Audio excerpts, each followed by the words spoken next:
Tell me about the pro bono work that you do.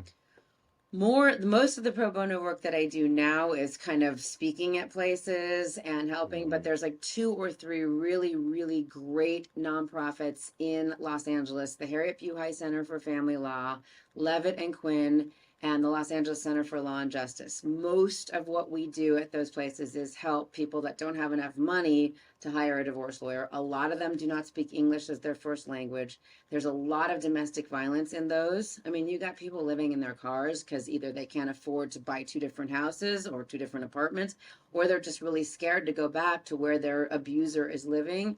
And so helping those people kind of get through the legal system and divide, maybe coming up with custody plans, definitely coming up with child and spousal support orders is really, really, really important. And a lot of them end up in the same courtrooms as these rich famous people, and they're there. We have to wait for an interpreter to come and speak whatever language that they're speaking to them. The judge can't explain things or offer legal advice, so his or her hands are tied there. It takes a really long time. So the pro bono work not only helps people who really, really need the help, but it also helps move the entire system. And I tell the young attorneys here and young attorneys at law schools that I speak with all the time, not only is it an amazing learning opportunity, it also gives you the kernel of the reward of what you're doing, as opposed to just representing a bunch of rich assholes all the time.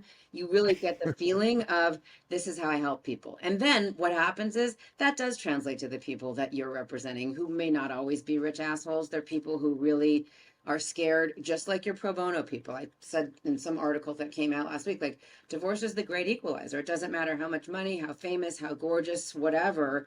Everybody's scared. Everybody is uncertain, has insecurities, both financially, whether it's like, oh my God, am I going to be able to still fly private, which apparently is very important to some people, or am I going to have a roof over my head? Who's going to walk the red carpet with me, or who's going to go to the company picnic with me for Labor Day? Like all of these things, it's all relative and it all matters.